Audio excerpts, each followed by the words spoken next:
and we shall see what will become of his dreams.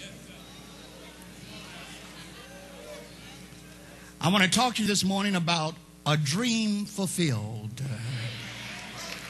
A dream fulfilled. Will you say that with me?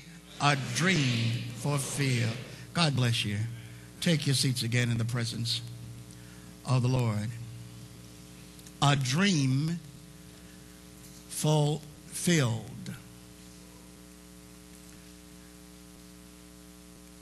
Joseph had an unbroken fellowship with God. His circumstances kept changing in his life, but his relationship with God was constant.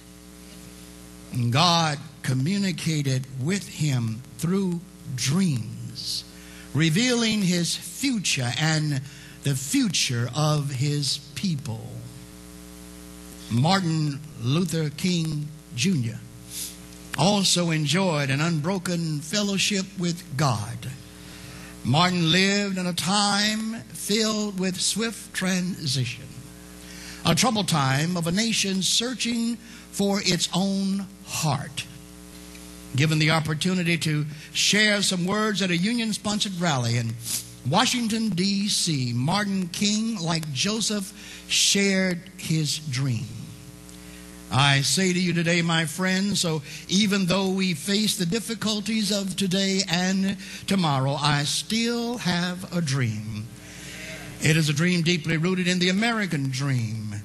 I have a dream that one day this nation will rise up and live out the true meaning of its creed. We hold these truths to be self-evident, that all men are created equal. And then he said, I have a dream that my 4 little children will one day live in a nation where they will not be judged by the color of their skin, but by the content of their character. I have a dream today. In the sweltering heat of August in 1963, Martin Luther King Jr. stood among the steps of the Lincoln Memorial there in D.C. Martin had prepared a particular speech to deliver and was delivering that particular speech when Mahalia Jackson screamed out to Martin, "Tell them about the dream, Martin. Tell them about the dream." At that moment, Martin shifted gears and left the prepared speech that he had and went back to a message that he delivered on Woodward Avenue in Detroit, Michigan, in the presence of Reverend C.L. Franklin, the father of Aretha, and Walter Reuther of the United Auto Workers Union. That speech became the defining moment of the civil rights movement. I have a dream. In Genesis 37, we read of a dreamer by the name of Joseph. His dream spanned from the 37th chapter to the last chapter of Genesis, which is chapter 50.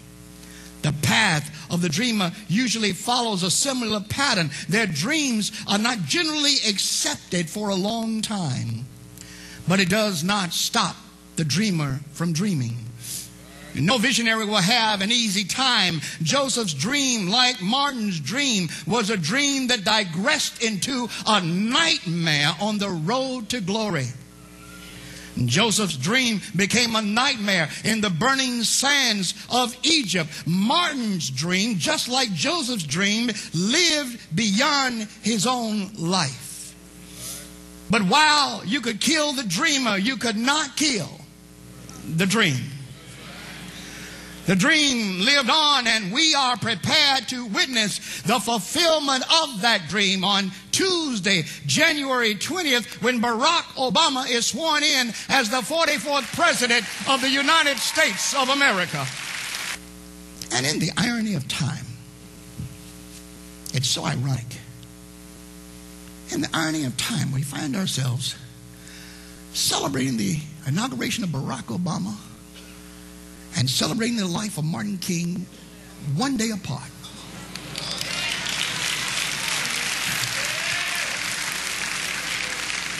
But I heard elders say it's been a long time coming.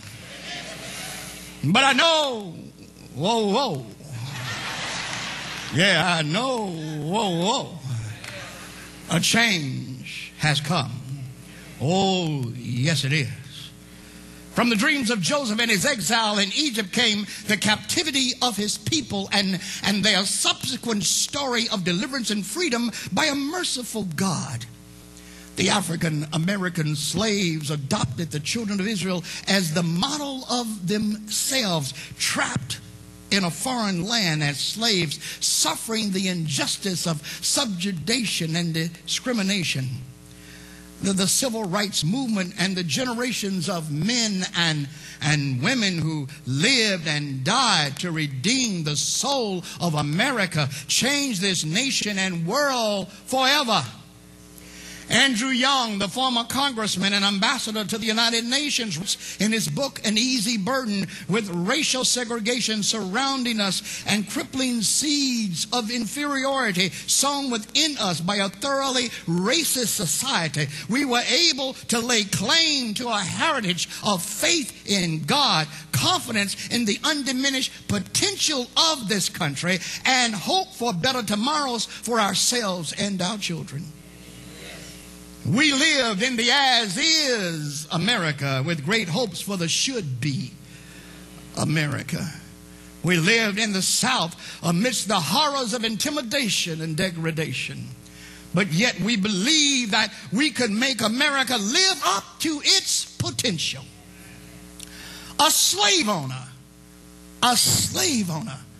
Thomas Jefferson wrote, "We hold these truths to be self-evident, that all men are created equal."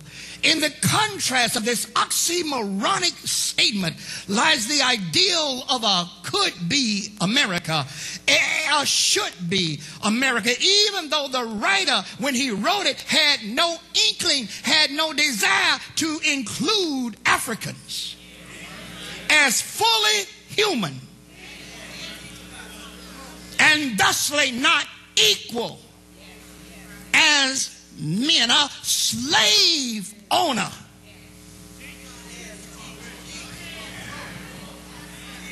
slave owner writes these beautiful words, and in writing them lays down the fabric of the future potential, hope, and dreams of this land we call America. The civil rights movement began as a means of survival against the oppressive racism of the time. It was a painful time imposed on us simply because of our skin color. It was a time when Confederate flags flew proudly in the sun with American flags flying by their side. It was a time when no black child could possibly believe that he or she could ever become president of the United States. Our vision at that time simply could not go that far. And even through the latest years, I'll admit it if you want, I still bore these same feelings. I didn't think it could happen in my lifetime. The presidential campaigns of Shirley Chisholm and Jesse Jackson and Al Sharpton were more symbolic than real. They were stabs at a political party and a process that cried out, "Don't you take us for granted."